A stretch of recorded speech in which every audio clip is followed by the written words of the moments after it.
मैं बैठती थी नीचे, ऊपर भी उठ जाती थी। अच्छा, और मैं बाजू यहाँ तक ऐसे पकड़ के जाती थी, हाथ ऐसे में आता था, फिर पकड़ के आहिस्ता आहिस्ता आहिस्ता अब अपने आप उठो।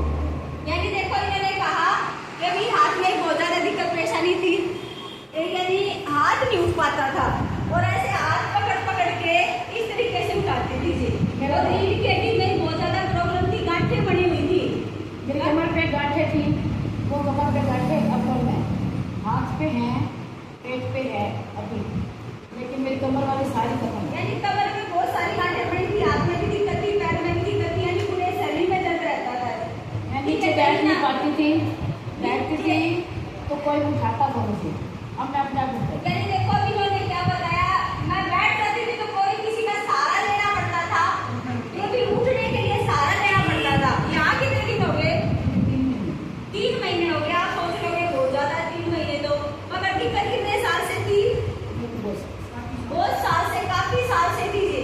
अब एक बात बताओ, 3 महीने के अंदर अंदर पैर का दर्द भी ठीक हो गया, 3 महीने के अंदर अंदर जो हाथ उठाती थी, हाथ सहारा लेना पड़ता था, वो भी ठीक हो गया। ठीक है, तो शरीर में गांठें बनी हुई थी, रीढ़ की हड्डी में गांठें बनी हुई थी, वो भी ठीक होगी, होगी या नहीं होगी? 3 महीने कोई ज्यादा है नहीं ना। अब इनको